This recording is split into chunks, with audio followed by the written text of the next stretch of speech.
Hello friends, welcome to Artificial Intelligence class, and in this class we will see the depth limited search, that is DLS, that will come under uninformed searching strategies from first unit problem solving. In the uninformed searching strategy, we have already seen the breadth first search, uniform cause search and depth first search.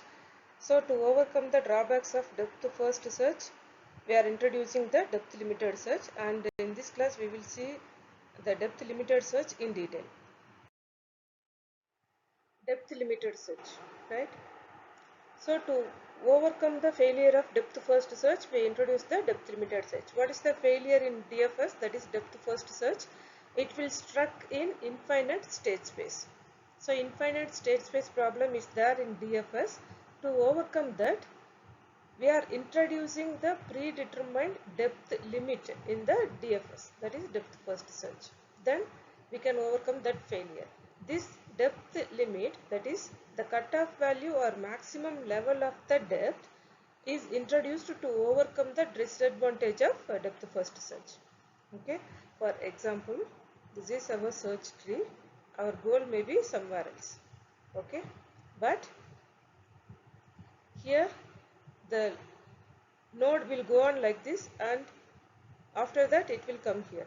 So the DFS, when we use this depth first search, it will struck in the infinite looping problem. Okay, to overcome this particular problem, we are going to limit the depth limit. Okay, if we limit this particular depth here itself, then we can easily find this goal. Here node at depth are treated as if they have no successors. So if we fix the limit here, then this particular node will be treated as no successor, though it is having a successor node. Okay, and this approach is called as depth limited search, because we are going to limit the depth, and the depth limit solves the infinite path problem. And here the program will terminate with two kinds of failures. What are the two kinds of failures? The first one is the standard failure. The value indicates no solution.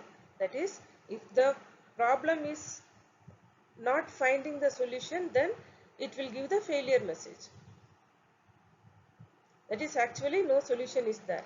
And second one, the cutoff value indicates no solution within the depth limit.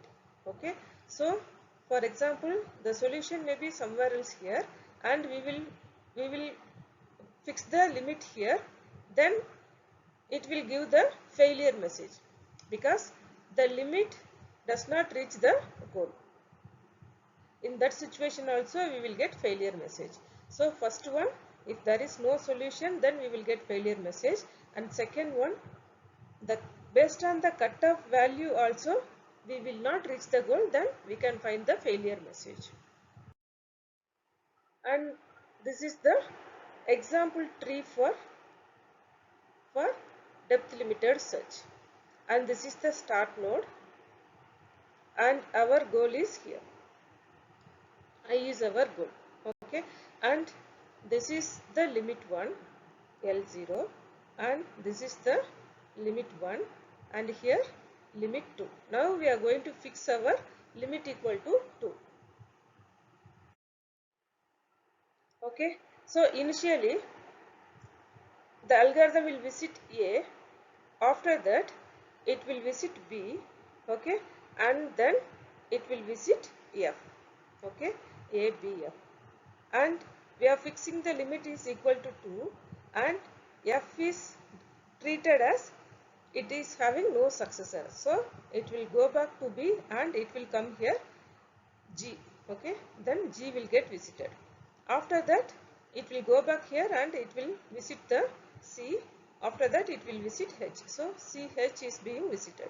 After that it will go to D and I is being visited. After that J will be visited.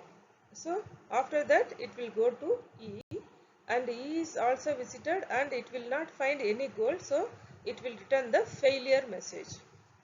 It will return failure message, that is the depth limited search will not find the solution. Okay, so the depth limited search algorithm returns failure, that is no solution. The reason is the goal is beyond the limit. We are fixing the limit is equal to 2, but our goal is in depth D. D, that is 1, 2, 3, 4. D equal to 4. Okay, if we fix the limit is equal to 4, then definitely we can reach the goal. Okay, but we fixed our limit is 2, then the algorithm returns with failure message. So this is the drawback of this particular depth limiter searching algorithm. But if we fix the depth is equal to 4, that is limit is equal to 4, then definitely we can reach the goal. And next we will see the performance measure of depth limiter search. And this particular algorithm is used to solve the infinite path problem, but it is having its own other problems. And first property is completeness. This DLS algorithm is incomplete if the limit is less than D. L means limit, D means depth. Okay. If we fix the limit less than D, then we cannot reach the solution. Hence, this problem will be incomplete. Otherwise, it will be complete. Otherwise, it will be complete only. And next come to optimality. Here also the same problem. If the limit is less than D, then the problem will be non-optimality. Okay, because it is not guaranteed to find the shortest solution in the searching technique. And time and space complexity. The time complexity is order of B power L and space complexity is order of BL. Up to this we have seen the depth limiter searching algorithm that will come under uninformed searching strategy. And in the next class I will come with another important algorithm from uninformed searching strategy. If you have any doubt, please text me in the comment box and you can give a suggestion also in that comment box. Thank you.